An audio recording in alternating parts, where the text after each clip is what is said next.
be talking to the president, and we'll be engaging to the president to say that the common ground and the understanding is that we are not fighting Umkhonto Wesizwe. We are just requesting that we must go to 2026 with our Ngamalala. We love Ngamalala and we want to go with Ngamalala there. That's why we are saying that these people of EFF must not come and take over what we have worked for. This province was number 2 in the country. It tells you that we've worked very hard. So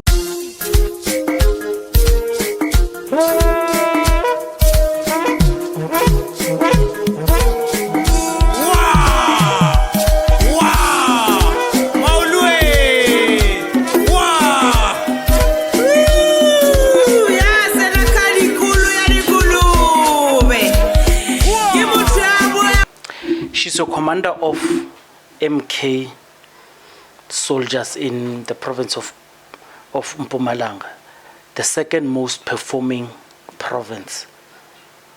And I had a lot of stuff on YouTube talking about her.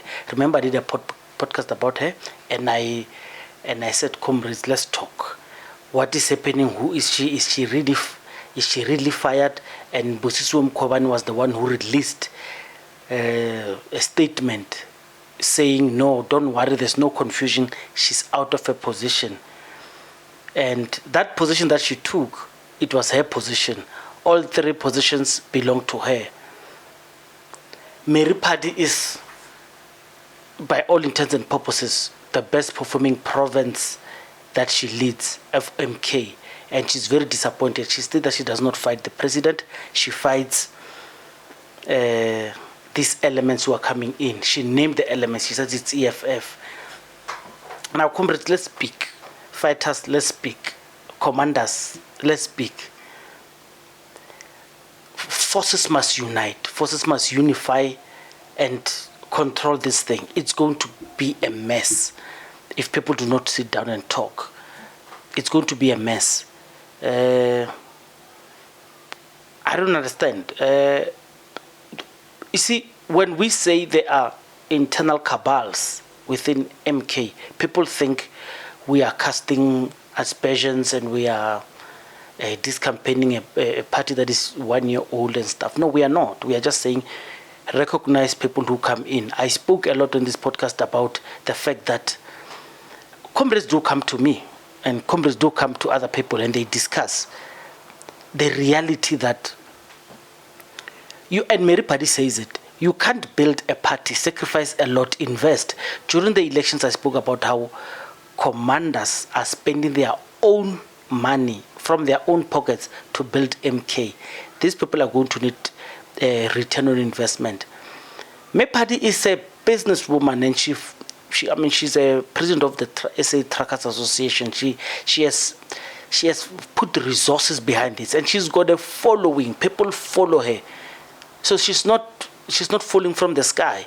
So you can't just ignore her. And this is what we do not want. A splinter organization who keep breakaway and stuff. So you must manage people and accommodate them within their parties. And this is what she's asking for. But these people who have invested a lot must be taken care of. And I'll give you an example. You remember those church people who went to court to say they were betrayed during blah, blah, blah. I believe there's no need for those guys to do it. But they are only doing it because they're not getting joy inside MK. When we did the previous podcast, comrades were saying, yeah, you must exercise internal processes. When people go outside, ordinarily, they would have exhausted internal processes. The MK constitution says anyone who goes out without exhausting internal processes is automatically dismissed. So I want us to talk. What then must happen to Mary Phadi? She's a strong commander, and she's been, well, do I say replaced now? Because of Mkhwebani is now in that position and in that role.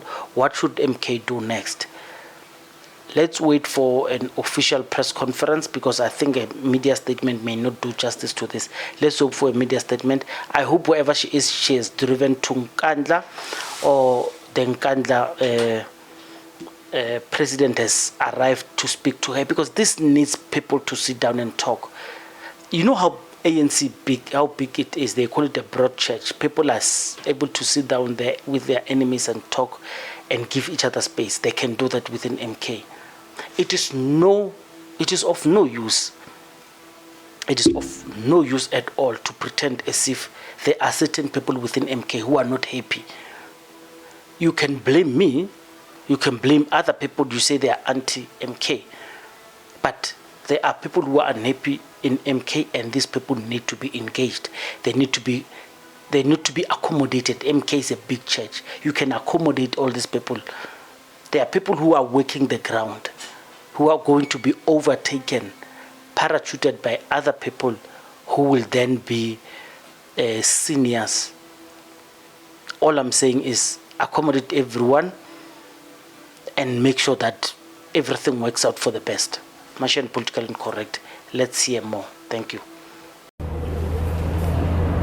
Indeed, and a good morning to you and to the viewers at home. As you're saying, they are pleased. Earlier on, we saw them break into song and dance when they heard that the court actually ruled in favor of their leader, Mary Phadi. We also understand that the order was given by the court that she be reinstated with immediate effect as party leader, party convener, and also as a member of the legislature. Just to speak to us more on these developments is Miss Mary Phadi herself.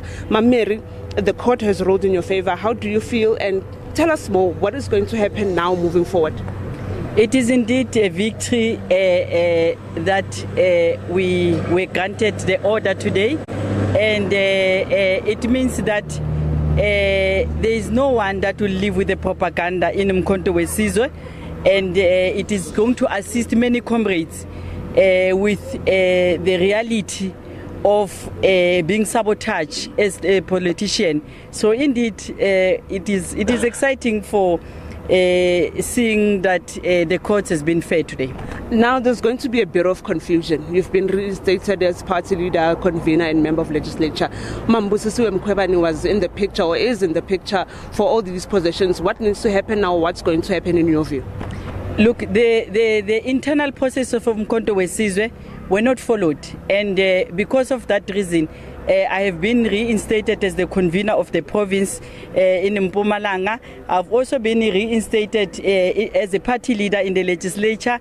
I'm also going to be the full member of the legislature. So all those three positions that I held before are the positions that I was deserving to have, are the positions that were being appointed by the president. But surely, as Mkhwebani Sizwe, because we are going to 2026, and you are looking at the count behind me, so many members, the ground is here. We will be talking to the president, and we will be engaging to the president to say that the common ground and the understanding is that we are not fighting Mkhwebani Sizwe. We are just requesting that we must go to 2026 with our Ngamalala. We love Ngamalala, and we want to go with Ngamalala there. That's why we are saying that these people of EFF must not come and take over what we have worked for. This province was number 2 in the country. It tells you that we've worked very hard. So I'm guessing there are no sour relations between you and the president, Jacob Zuma? There will not be.